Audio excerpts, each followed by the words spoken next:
and welcome to Let's Talk Diz, a show that gives you everything you need to know to help make your Disney vacation as magical as can be in just about 20 minutes. I'm your host, Jeff Coviello. With me each week is Disney Master Sandy from Easy Diz by Gibson Impressions Travel Services. Sandy, how are you this week? I'm a little confused. Well, you're a little confused. You're also coming to us. Let's pull the curtain behind. You are coming to us from another country right now. You are in the middle of your own travel. And of course, while you're in the middle of your own travel, we get to talk about Genie again, right? Well, we're not going to talk about Genie again because Genie is going away as of July 24th. Oh. So I will back up and say, yes, I am coming to you fresh off the inaugural Adriatic expedition for Adventures by Disney, which we'll talk about hopefully on the show in another week or two.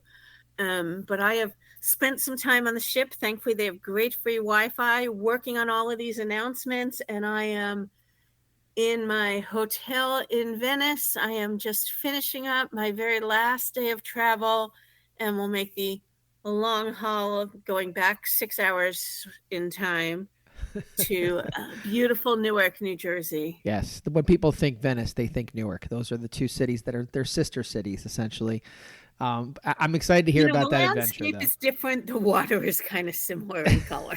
Well, I'm excited to hear about the adventure. Like you said, that's not this week, but we are talking about some news that broke. We're not talking about Genie again because, as you said, it's going away.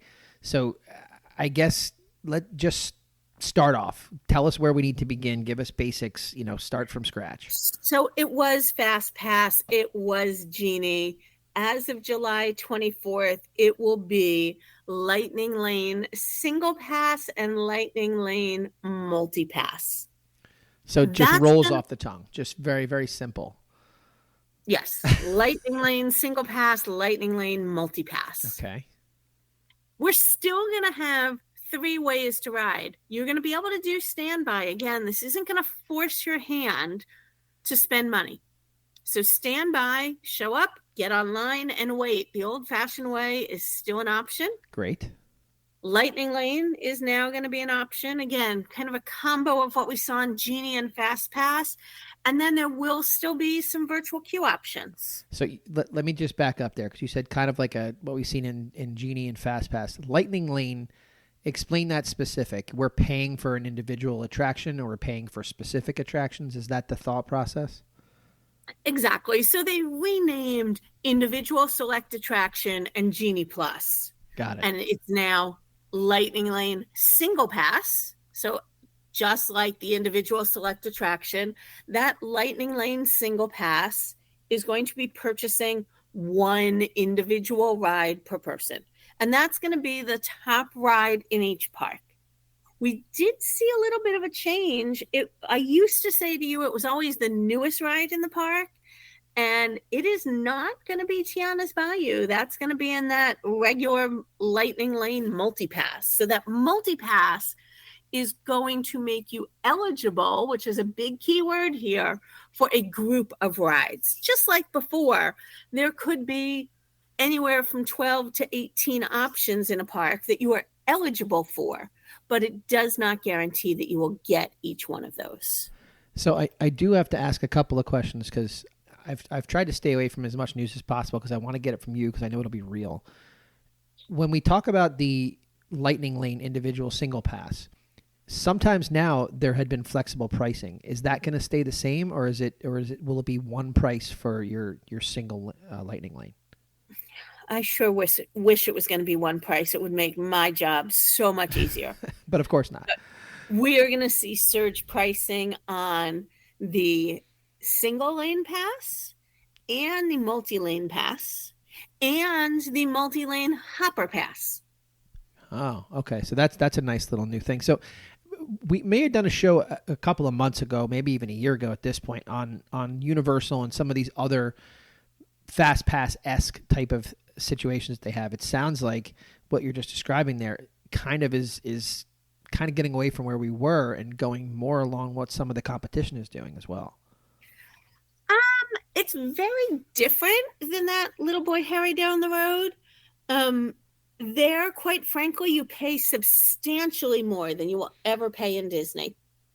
but you don't have to make reservations and you can just walk right up to the attractions. Here, we're still going to be a reservation-based system. So you still are going to make those reservations, but it's not the same. Like, because I'm excited by this whole thing to not have to wake up at 7 o'clock in the morning, like we have in the past to set these things, right? Exactly. The big perk to this is we're going back to pre-COVID times where you were able to make those selections in advance. Now, obviously, in the past, you didn't pay for them. Now, you're going to be able to see what it costs and then make your decision. It's not going to be deciding every morning at 7 and wondering, the tough thing with that 7 a.m., because there was that flexible pricing, is that maybe in your mind, your max was $20 a day per person. And you logged on and it was 22. And the reality is most of us would stretch our budget by $2, not a big deal. Right. But you didn't know if the rest of the week you were going to have to stretch your budget or it was going to be lower. So here, you're going to know what every day of your trip is going to cost, not 2 months or 6 months out for planning purposes, but 7 days in advance, you will be able to make reservations for your entire stay up to 14 days, as long as you are an on-site Disney World resort guest, Shades of Green, or the Walt Disney World Swan and Dolphin. And that will be 7 days in advance. All right, so let's do that one more time so that people can truly understand it, because that's a big question, right? We're going from 7 a.m. to now 7 days in advance for your entire stay, up to 14 days. Yes, but I'm also going to say to you, we're not getting rid of that 7 a.m. It's just happening 7 days out now, and only once, not day by day. Well, and that's just to plan the things that are not virtual queue. Correct. So there's still going to be that virtual queue on site. Thankfully, that right now only impacts 2 parks. That's going to be in Epcot and in Magic Kingdom. So you're saying if you're staying on property up to 7 days in advance for your stay, what if you're not on property? So I'll say that this is one of the things I love about this coming back, is it's really adding some of the value back to being an on-site guest. So back up a second, 7 days in advance for on-site guests. And because Disney knows how long you're staying, at 7 a.m., 7 days in advance of check-in, you can do your entire stay up to 14 days. Off-site guests, instead of 7 days in advance, are 3 days in advance. But because they don't know how long you're staying, and those multi-park, multi-day tickets have a different length to them, you'll need to make multiple mornings of reservations at 7 a.m.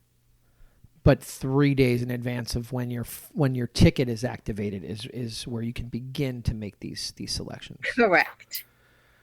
Okay, all of this is a little confusing, right? I mean, I'm assuming that this is not the only time you're going to have your clients listen to this. So how are you expecting to handle it from a planning perspective? I will say I really agonized over the planning.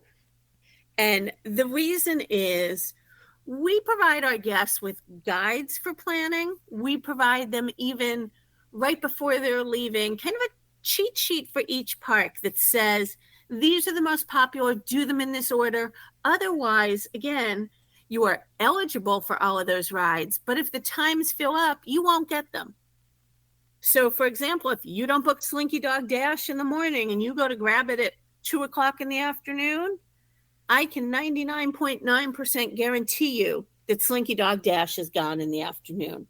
But people don't know that. So we provide those guides. We also do monthly webinars, live in person, so that we can walk people through it, not only how to use the system, but how to decide if you want to spend the money on it. Do you want to spend the money on it every day? Do you want to spend on it for everybody? So we take a lot of time with that. I will say we are doing something that I never thought we would do. While we guide our clients in how to do every aspect of this, and normally we do a lot for our clients in planning. We set up their My Disney Experience account. We make recommendations for which park, which day. We work on their dining for them.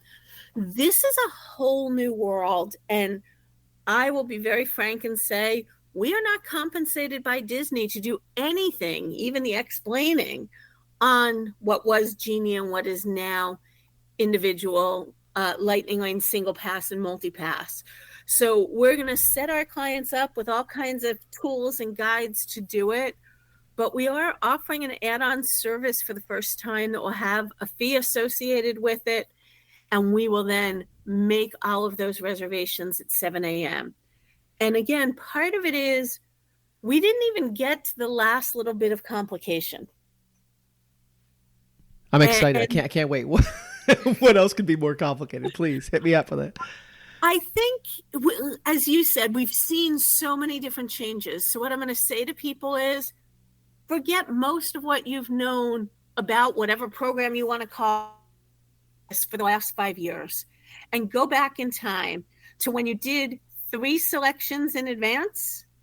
And in all of the parks except Animal Kingdom, there was then multi-pass tier 1 and multi-pass tier 2. So you're probably saying, what the heck does that mean? I am saying that. Yes, it's amazing that you knew that. What it means is, and I'm going to be blatantly honest, we know that single pass is deemed the most sought after attraction in the park. Correct. What they then did is created tier 1, which are the second most sought after attractions in a park. And so while if you purchase multi-pass, again, it's very much like the old fast pass. 3 selections in advance. Once you've used that 3rd selection, you can make a 4th, and then 1 per, every selection all day long. Use the 4th, make a 5th. Use the 5th, make a 6th. Right. But when you do that initial reservation, you're only going to be able to make 1 tier 1 with 2 tier 2s, or if you don't want any tier 1s, you can make 3 tier 2s.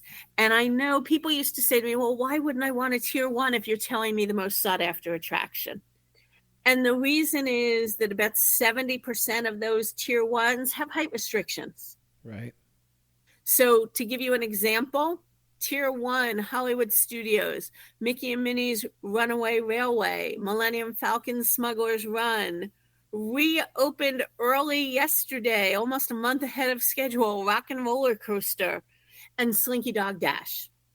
So you can pick one of those top 4, and then 2 of the other available ones.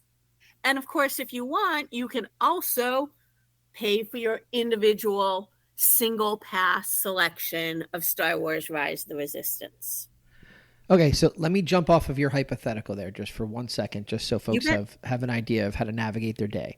If we are at Hollywood Studios and you've decided that you want Slinky Dog Dash to be your tier 1, when you finish Slinky Dog Dash, if that's the first thing that you do, you now have another one that's been freed up. Can that also be a tier 1? Not yet. Okay. Because I get where you're coming from, but again, you get 3 selections in advance, so you can't make that 4th selection until you've used all 3. So if Slinky Dog Dash was your first one, and then Alien Swirling Saucers was your second one, and Star Tours was your 3rd one for the day, in time order, you wouldn't be able to make a 4th selection until you finish Star Tours. But once those 3 have been ridden, you, in theory, if something is available, could choose from any tier that's available. Correct. Got it. And again, here's the tough thing with that. I can pretty much guarantee you, with one exception, looking at the tier 1s, if anything is still available, it's most likely going to be 4 p.m., 5 p.m. It Right. wouldn't shock me to be 7 p.m. Yep, the end of the day. Sure. So what that means is you've got to put your individual pass your individual rules into effect. So Right. you can use one, reserve one. But if at 11 o'clock you get off of that Star Tours and by some miracle Mickey and Minnie's Runaway Railway is available for 7 p.m., you've got to wait 2 hours from when you reserve Mickey Yeah. and Minnie's. So again, that was 11. You can make your next reservation at 1 p.m. So at some point later in the day, close to 7 p.m., you would be holding 2 reservations at the same time, but you would have that 2-hour window where you couldn't make any reservations. So that's the tough part with this tier 1, tier 2. Again, Animal Kingdom, no tiers.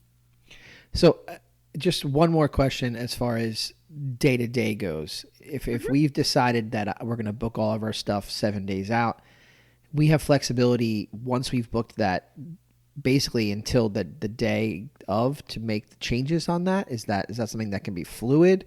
Do we expect things to sell out? Fluid, and I wouldn't even say up until the day of, because you can make changes all day long. Maybe Right. you reserved Slinky Dog Dash and Alien Swirling Saucers and Toy Story Midway Mania. And your kid said to you, Dad, what happened to Star Tours? Right. And you say, well, we start with 3, and they say, oh, we definitely want Star Tours way more than we want Alien Swirling Saucers. If it's available, you can change one of those selections. You know, maybe you only rode the first ride. You can still make changes all day long, again, based on availability. And Correct. That's the biggest key phrase to remember. And that was my question. So, like, do we anticipate, and I guess it's an insane question because we don't know until we're in the middle of it, but do we anticipate if I'm going to travel next week and my first day is a week from today, do we anticipate things selling out in this lightning lane, process so that by the time somebody gets to it that's not early in the day, they may be locked out of an attraction that they want? We do. And I'm going to also give you further food for thought that you're not going to like about this either. Go back to what I said in the beginning. The good news for each of you is when your 7-day window opens up, you can make reservations for your entire stay. So let's say, Jeff, that you're checking in September 1st. Mm-hmm. I'm not checking in till September 3rd. I'm checking in 2 days later than you. Yep. But other people, my day 1 is other people's day 4, day 5, day 6. So on my day 1, my tier 1 might already be sold out. Sure. Or might not be available till 3 p.m., even when I'm doing it 7 days out at 7 a.m. So there's a lot of strategy behind picking your park days if there are rides that are the make or break for you. Well, it sounds very simple. Is there anything else that we want to mention before we say goodbye? I think I've said since the beginning when I do webinars and I talk to people about whatever we're calling it today, Fast Pass, Genie, individual pass. If you think it sounds complicated, it is. It's not just you. So don't feel like you're not grasping it and it should be simpler. Yes, it should be simpler, but it's not. But we're here to guide you through. Anything else before we say goodnight? Just one little thing that will actually affect probably at least 10% of our listeners based on our recent stats. Our international friends. You can ignore everything I just said to you about advanced purchase unless you're arriving in the U.S. early. They are using technology to detect where your IP address is, and you must be in the United States to make these reservations. Oh, boy. So if you are coming from out of the country and you are not visiting somewhere else in the United States prior to your trip, you will not be able to make any of your reservations until you are on U.S. soil. Well, that's an unfortunate way to end our show today, but I think that's where we kind of have to end it. I will say to this, somewhere in a creative meeting many years ago when this Genie Plus thing rolled out, there was a cast member that said, what if we just charged for Fast Pass? I know that person existed, and I know that that's what they said, and people poo-pooed it, and I hate to break it to you. that sounds kind of like where we're landing, which it is. And I know you're saying we're kind of ending on a negative note. It is a little bit confusing, but I have to say, I am really excited about this announcement. I am too. Again, it goes to what I always say to people. If you have your priorities or your kid has a priority and that's your priority, you can do that planning in advance. You may end up having to switch some dining a little bit last minute. And it's kind of funny to me that you might have to, switch your day at Akashar's because the only day you could get Slinky Dog was your Epcot day. Right, yeah. But, it's nice not to have that 7 a.m. rush. It's nice to have that in advance planning. And I think it's all about mindset. Know that you're going to get your top 3 choices every day and everything else is gravy, or maybe we should say everything else is just Dole Whip. There you go. I'll take that. Well, listen, I appreciate you taking the time, even abroad, to break this down for everybody. I know that there's been questions that have been hit me countlessly since this stuff started coming out. I'm sure you were getting hit abroad. So thank you for taking the time. I hope you have a safe travel back, and I'll catch up with you when you return stateside. I can't wait. And that's a wrap this week on Let's Talk Diz. If anyone you know could benefit from this or any show, please share, have them like and subscribe. And don't forget to reach out to the folks at Easy Diz by Instant Impressions Travel Services for any Disney destination planning. Make it a great week. And as always, keep making memories.